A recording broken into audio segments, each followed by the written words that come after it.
हाय नमस्कार सर्वांना, शुभ दुपार.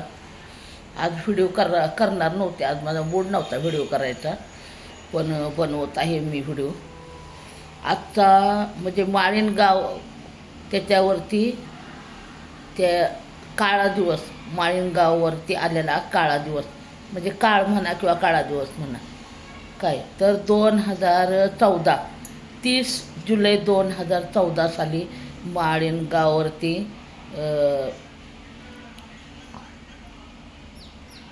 म्हणजे कसं काय म्हणजे ह्याची झेप, मृत्यूची झेप किंवा असं, तो शब्द मला आता आठवणं झाला आहे. पण खूप बेकार अवस्था आणि काळाचा काळ आला त्यांच्या गावावरती, असं मला शब्द आठवणं झाला आहे. म्हणजे आठवत होता पण ते विसरून गेले मी शब्द. पण खूप बेकार असा हा दिवस आहे माळीण गावावरती आलेला. कारण तुम्ही तर आता म्हणजे एवढे वर्ष झाले म्हणल्यावर तुम्हाला माहीतच असणार, तरी पण मी थोडक्यात आपलं सांगते. इकडनं गाडी गेली म्हणजे डिंबे मार्गे, डिंबे घोडेगाव ह्या मार्गे गाडी पुढे गेली. एस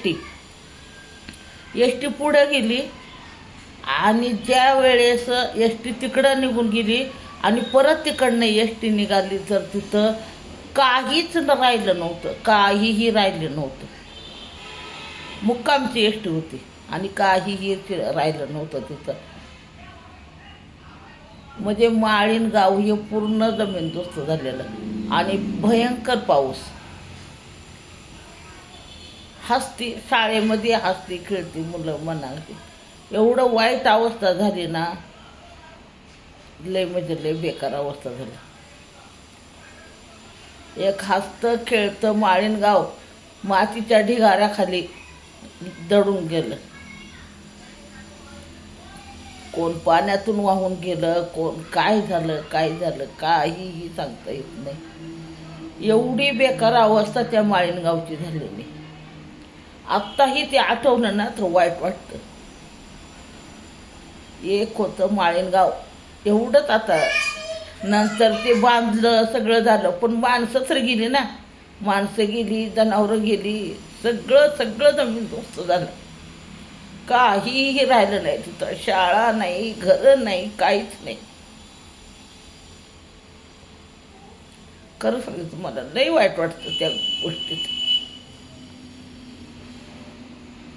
एवढंच बोलायचं होतं मला. मी काय आता जास्त व्हिडिओ बनवणार नाही, एवढंच मला सांगायचं. एक होतं माळीण गाव, किती लोक मेली, किती पाण्यातून वाहून गेली, काही ठाव ठिकाणा लागलेलं नाही. कोणत्या ढिगाऱ्यामध्ये गेलं, चिखलामध्ये, काही नाही, काहीच शिल्लक राहिलेलं नाही. मला बोलायला सुद्धा नको वाटू लागलं.